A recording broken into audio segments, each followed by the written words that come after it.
जय श्री राम, जय परशुराम, जय Hind. This news is recently come from the China. 1 या 2 दिन की है और ये रीज़न भी है कि चाइना में हमसे ज़्यादा डेवलपमेंट, ग्रोथ है और हम भी विकास की ओर बढ़ रहे हैं, लेकिन ऐसे कानून वहाँ की ग्रोथ में बहुत ज़्यादा सहायता देते हैं. और इसके साथ साथ ही मेरा एक विचार है जो मैं शेयर करना चाहूँगा. मैं सोचता हूँ कि आफ्टर द इंडिपेंडेंस हमें 2 चीज़ों पे काम करना चाहिए था. First is the population control and second is the primary education. क्योंकि हमें आज भी अगर देश के कुछ कोनों में जाएं तो उस समय के लोगों से बात करें तो साक्षरता दर जो है बिल्कुल ना के बराबर है. और आज हम इस स्टेज पे बैठे क्योंकि मेरे दादाजी थे जो उन्होंने 62, 65, 71 3 वॉर लड़ी थी और वो उस टाइम के मैट्रिक थे और अलावलपुर फोक्सा सोसाइटी के डायरेक्टर भी थे. तो उनकी साक्षरता का आगे मेरे फादर, चाचा और उनको बेनिफिट मिला और अब मेरे फादर जो इंडियन नेवी से पेटी अफसर रिटायर है, उनकी साक्षरता का आगे हमें फ़ायदा मिला. तो इन चीज़ों पे काम करना बहुत ज़रूरी था. साथ ही साथ पॉपुलेशन की बात की जाए तो पॉपुलेशन एक कहीं ना कहीं एक बहुत बड़े बाजार के रूप में देखा जाए और एक यूथ पावर के रूप में देखा जाए तो हमारी ताकत भी है.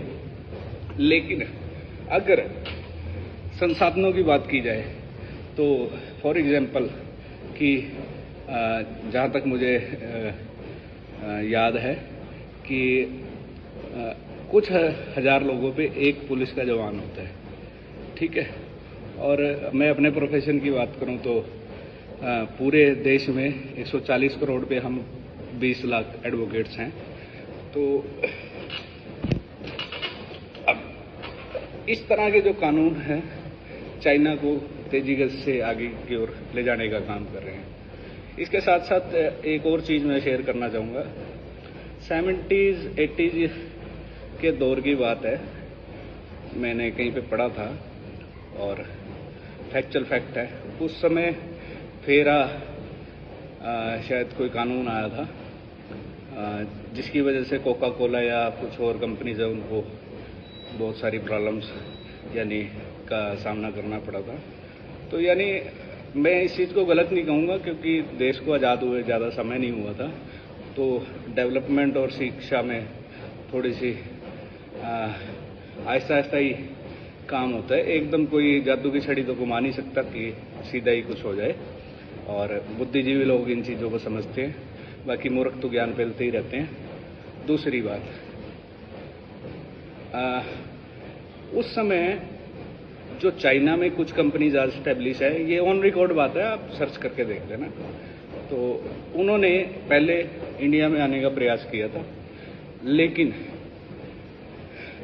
कुछ कारणों से वो यहाँ पे आ नहीं पाई, जिस वजह से उन्होंने चाइना का रुख कर लिया, जो कि हमारे लिए बहुत बड़ा नुकसानदायक